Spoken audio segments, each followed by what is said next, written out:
Hey, everybody. Welcome to Bear Insider Podcast, the Ultimate Insider. I'm Mike Pawlawski, your Ultimate Insider, former Cal quarterback, Hall of Fame member, and radio analyst for the Cal Golden Bears. Well, there's been a lot going on the last couple of weeks, so we're trying to bring you all the news, insights, thoughts, the inside stuff, hence the name. And I can bring you a lot of the inside stuff. We talk to coaches all the time. We talk to media personalities all the time. We talk to people inside the department all the time. There's a lot of stuff that a lot of people out there don't know, trying to fit the pieces together, trying to figure out how the puzzle fits. I wanted to touch on a couple things here today. One is, obviously, the Bears, the Arizona game, the COVID issues, a huge disappointment for any Cal fan, all the Cal players, all the Cal coaches, all the Cal families in that game, because Arizona is not a very good football team. And you could see by how well the Bears defense played in that game, played exceptionally well because the offense couldn't get anything done. There's a couple of reasons for that. We'll talk about that in a little bit. But that Arizona was a very beatable team that could have added to our overall record and towards a bowl. And so that's a huge disappointment, obviously, for us, for Cal fans, and everybody else involved. So that's a big one. Losing the SC game for that week. It was great that Jim Knowlton and the athletic director from USC and the conference got together and decided that they were going to put that back on the schedule for December 4th. So we lost that game, but we didn't lose the opportunity, because that is a game that is essential for the Bears to win if they want to get bowl eligible this year, just to reach that 6-6 record. So a couple of huge things going on. Let's just kind of address the COVID issue a little bit. There's been a lot swirling around the news about what happened, how it went down. And it's unfortunate that things happened the way that they did. Obviously, a couple of COVID cases triggered both Berkeley Health and UC Health to test on a broad level all the players in the program. And there were a couple players between Chase Garbers and Luke Beckett who made some tweets. And I saw some fans reacting to those tweets, talking about, come on, get real to these players. I want to take you inside the mindset of a player. When we think about COVID and how it affects the college athlete, it doesn't affect the college athlete who is in fantastic shape, who is incredibly healthy, who doesn't have any underlying conditions. It doesn't treat that person the same way it treats an older person. The other thing to think about with athletes is that every single day they step on the field, they lace up those shoes and they put on the shoulder pads, they are taking risks of injury, of permanent injury, of potentially even death when they're playing the game, because there have been guys on the field who have had, serious injuries that cause death. And so that player knowingly goes in and takes risks every single day just to play the game of football because we love it. And in that sense, they are modern day gladiators, that they go out there knowing that there could be severe bodily harm, and they go and play this game anyway. And so when Chase Garbers comes out and says, come on, we want to play, and I hear people harass him for saying that, I think that they don't understand the mindset of an athlete. I think it's really important that you understand the mindset of an athlete. People tell you all the time when you're playing, oh, you're going to feel it later, and we constantly just go, that doesn't bother me. It just rolls right off my back because I'm an athlete who's going out there, who takes those risks, who knows it going in. And so when people are responding poorly to Chase's tweet, they clearly don't understand the mindset of an athlete. They also clearly don't understand how athletes perceive how this disease affects them, because they are so healthy, because they are in such good shape. It doesn't have the same effect on college athletes. These are some of the healthiest people in the world playing college sports. And so you need to take that into perspective. I'm not making any judgments in terms of what they should have done, what they shouldn't have done. I just want you to get inside the mindset of a player. And I thought Luke Beckett, with his tweet about the fact that somebody can walk into a CVS in San Francisco and steal openly and walk out with no police, but then being threatened with arrest. I don't know whether that's true or not, but if that is true, it's right on the nose. Like there are things going on in society right now where you can get away with horrible acts, criminal acts, without having the police called. But if you're being threatened because you won't take a personal test that has to do with your health decisions, I think there's some inconsistency there. Let's just say that at the most. So a lot going on this week. Obviously, the Bears weren't able to play against USC. I just wanted to cover those things for you. I just think, I love Luke Beckett. I think he's a fantastic dude, and I thought he was right on the nose with that tweet. So any of those people out there, you need to take into account what's going on in the world. Yes, should everybody be concerned about other people? Yes. Should everybody be concerned about everybody's health? Absolutely. But you also need to understand the perspective of an athlete and how they deal with it every week. All right, that said, it is big game week. And big game week is always special because it's a rivalry that goes back over 100 years to quality institutions. I know Bears fans don't love to hear me say that about Stanford, but two really good institutions with a great rivalry that is a heated rivalry. There is passion around this rivalry, but people from both schools can get along as well. And I like that about our rivalry as opposed to, say, Oregon, Washington, where they purely hate each other, or any of the other, Auburn, Alabama, where they purely hate each other. It's one of the great rivalries in college football. It's actually in Trivial Pursuit for you guys that have played it. It asks, what is the big game of college football? And of course, it's Cal Stanford. So that said, big game week. I got to sit down with Coach Wilcox. We talked about a little bit about what's going on with COVID, where the team stands, the health of the team, where this team is at right now, what they're doing in terms of practice. And we break down the Cardinal, and it's coming up right now. Joining me now, head coach Justin Wilcox. And coach, we've had a couple weeks off here, and I have to imagine it's been about the most frustrating couple weeks in your coaching career, hasn't it? Yeah, there was some frustrating times there. No doubt about that. Nearly all of it's out of our control. So you really got to focus your energy on what you can do to move forward. And I think our guys have done a good job of that. We feel good about this week. We got enough guys back where we have a roster and field a good team this weekend. And we're not out of the woods, so to speak, yet. We still got testing and things we have to go through. But the guys done a nice job of really looking out the windshield and not the rearview mirror, so to speak. Just to kind of touch on it a little bit, because we haven't talked about it, that University of Arizona game, obviously tough when you got 24 guys out and a bunch of support staff, which is the part that I think a lot of people don't recognize at home too. We were sitting right next to the coaching box, and it was a whole bunch of new faces and guys that hadn't been sitting in that box all year long. So how hard does that make it without the continuity of having the staff there as well as the players? Yeah, that's challenging. I mean, there's 12 members of the coaching staff, immediate coaching staff. So either our full-time coaches or graduate assistants. And so those are the guys that coach our players and manage the games. And so we had to kind of all hands on deck and even called in a few people who traveled to help us out, met us in Arizona to help us through the game, which we really appreciate. So it was a unique circumstance, Mike. There's no doubt about it. It was not ideal. Proud of how our team competed, gave us a chance to win the game. Ultimately, we didn't get that done, and looking forward to having our coaches back in the building and as many players as we can get back this week prior to playing Stanford. And I know coaching, and playing, there's no excuses. So you're not going to give us any for Arizona, but that's a tough one. I will make them. That's a tough position to be in. And then you lose the SC game. Obviously, like you said, those circumstances are out of your control, and you come into the big game, right? So you get an unintended bye week coming into this game. How do you get the players refocused now without all the external stuff that's out there? Because it's big game week, which is big anyway. There's lots of energy. I know the players feel like they got something to prove to come back from everything.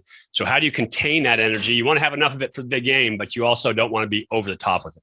Yeah, I think it's all about your focus and, where do you take your focus? And we really, talk about it a lot, and they've done a good job of it, of, really being in the moment and meetings and practice and preparation. And we got to do a great job of that this week and each and every day we go out there. So really not looking down the road, kind of being right where your feet are. And I think, I know we'll have good energy when Saturday comes, but we got to do a great job this week preparing so we give ourselves the best chance to go out and play well. And where does the team stand? And I know that you can't get into it a lot because of medical issues and all that, but in terms of personnel, on the field and in the coaching box.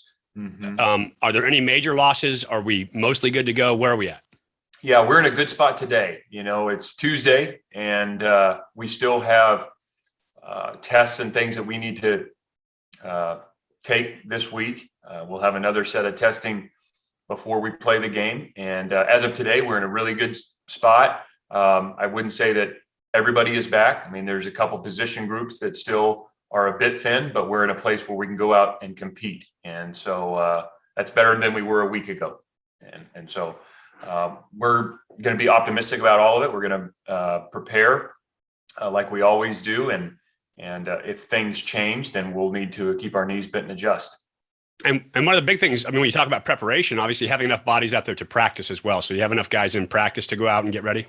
We do. We've had to adjust practice in terms of how we do scout teams and things like that, just because of our numbers. So we have made some adjustments to how we call it service. So we kind of have to have more of a good on good than we do traditional scout teams. But that's where we're at, and that's the situation we're in. We're going to make the most of it. And like I said, our guys' attitude's been fantastic, and really trying to focus in on what they can do to prepare to play well. Yeah, that's a huge thing. I mean, people at home who don't know, haven't been part of football practice, not having a look, not having the ability to go pad on pad, keeping that pad level low, making the right reads, all those things play into it. So practice is a huge, essential piece of it. I think it was Jeff Ferrato was talking about the meeting that you had with the parents this week in one of his articles.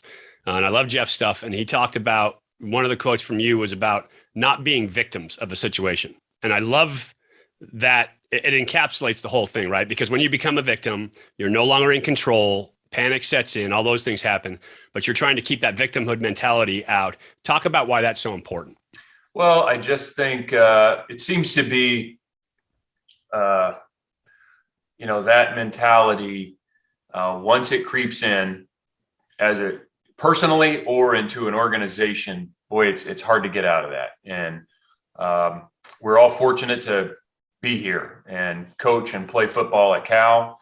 And there are some things that are out of our control. And I don't, the frustration that guys feel and, the anger, like that's warranted. Okay. So we don't dismiss that. However, finding the solution rather than, maybe continuing to just talk about the problem isn't very productive. And I think, in our society today, we see a lot of that. I mean, it's kind of a race sometimes to victimhood. And so I think all of us, myself and our players and coaches, can, do the best we can to be optimistic and maybe take actions that help us move forward. And that's what we've tried to do. And it's not perfect. I mean, I'm not perfect, and I don't know that any of our players are, but they've done a really good job, I think, of moving forward and trying to, control what they can control and not look at this as woe is me and poor little me, instead of, finding some good in it and making the most out of it. And that, I mean, it's so huge. And you and I talk about this mental side of it all the time, right? Because everybody can have X's and O's. Everybody can create scheme. Everybody can do all that stuff. And a lot of different things work. But the mental side, that's the edge.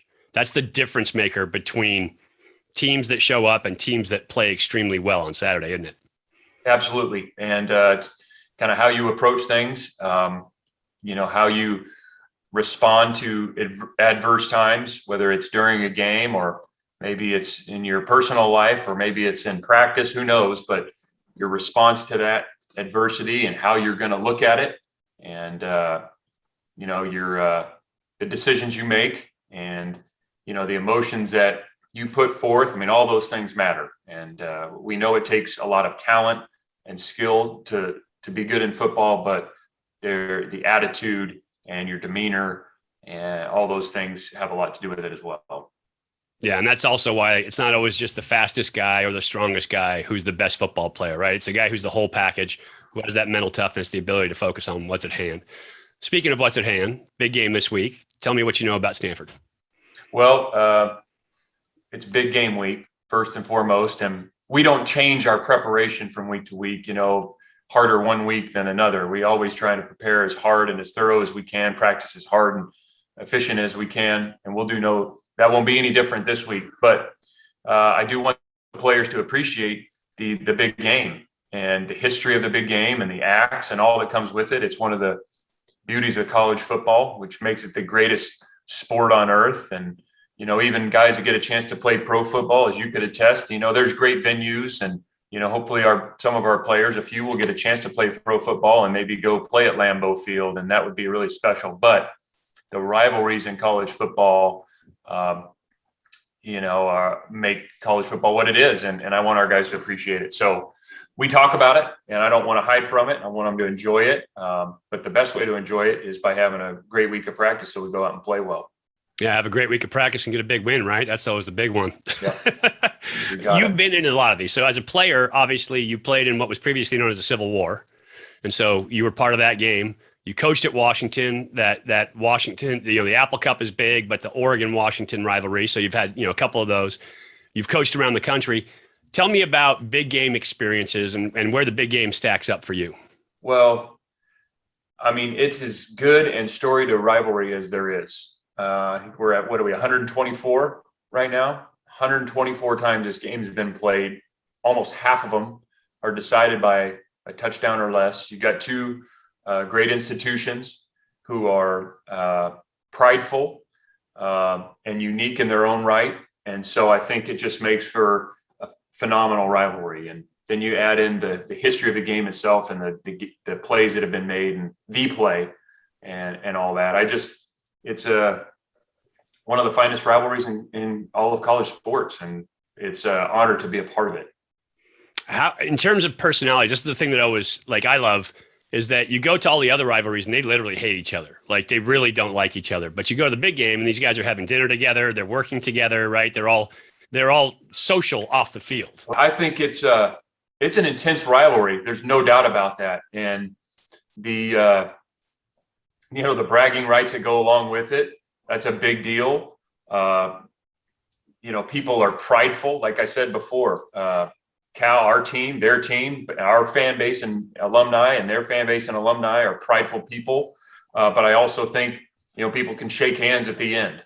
And, we got a great deal of respect I do, and our team does for Coach Shaw and their program. And, but it doesn't make us want to win any less, it is an intense deal, but I think it is one where people can shake hands after the game and there's not going to be maybe the vitriol and things that, the hatred maybe that comes with some of the others throughout the country. Yeah, absolutely. Tell me personnel wise and schematically about the Stanford team. Yep. Offensively, similar to what they've done in the past, they, each and every year, which good coaches do, they kind of lean on their best players. They've suffered in some injuries as well, but they still give you a number of different personnel groupings. They've always done that. They got, anything from all big people to, 11 personnel and breaking the formation. They're very good at running back. They have a number of different skilled running backs. They've played a number of different quarterbacks. They're always going to be effective at the quarterback position. They've recruited well at that spot. The tight end's a very good player. We know the receivers. Michael Wilson's a talented guy. Defensively, up front, number 4, Booker.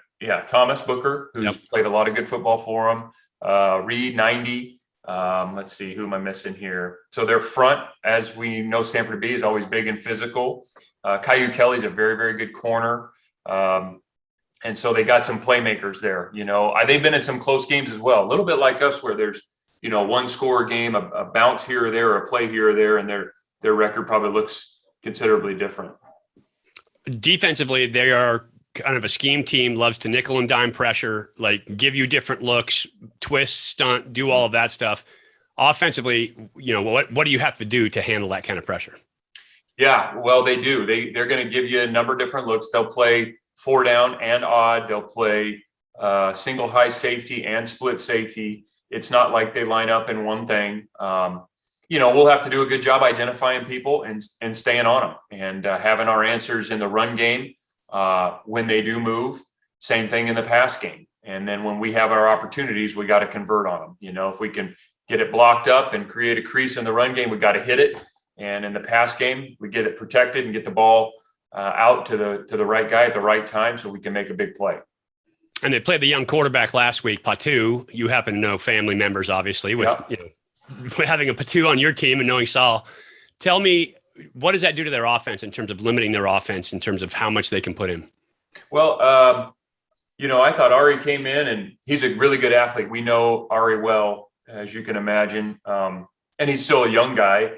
He did get dinged up during the game, but you can see for each guy, they're going to always lean on what that player does well. And so maybe for Ari, it was a little bit different than some of their other quarterbacks. And so, going into this week, depending on who's up and going, we're expecting the starter to be back, and we're studying some of his stuff and what they really leaned on with him. But I think, like any good coach, they're gonna adjust as needed for that quarterback. Excellent, Coach. Well, thank you very much for your time. I appreciate it. I'm glad that we get to get back on the football field this week. Fingers crossed here, knocking on wood, making sure that all those tests come back clean, but we can get out for a great big game this year. Awesome. Thanks, Mike. So all that said, Coach Wilcox said, not quite out of the woods yet. There's more testing to be done, but let's keep our fingers crossed that the Bears test out healthy, that they can field as full a team as possible going into this big game, give themselves the best opportunity. I think on paper, if the Bears are healthy and together and there, because of Stanford's injuries, because of what's been going on in that program, the Bears have a really good chance of taking this big game down on the farm this week. I think key matchups in this game are going to be what happens at Stanford's quarterback spot. Is West healthy? Is their starter back? Do they have the guys at that spot? Are they able to run the football? They have quality running backs at Stanford, and so that's a big one. If they can run the football like David Shaw likes to run the football, and if the Bears don't handle the run very well, I think that's a big piece of it. I think offensively, with Chase Garber's back, if the offense is in full swing, obviously we're down a couple of linemen going into this game, but we have most or all of our receivers back for this game. The Bears have to be able to push the ball vertically down the field and then take advantage when they catch Stanford in some of their twists and stunts and blitzes that they'll do out of those nickel and dime packages. And if they can crease them when they're coming in those pressures, then in the run game, and then hit some big shots down the field, stretch that field a little bit, it gives Cal a real chance to get a big win. Obviously, the Bears need this win to become bowl eligible. Obviously, Stanford would love to spoil that for the Bears. Stanford's got their own stuff going on down there on the farm. And so a huge game. The big game is always big, but this one's huge for both teams for various reasons. So I appreciate you guys watching this week. I appreciate you listening. If you're listening to this on audio, as always, I am Mike Pawlawski for the Ultimate Insider and Bear Insider. Go Bears.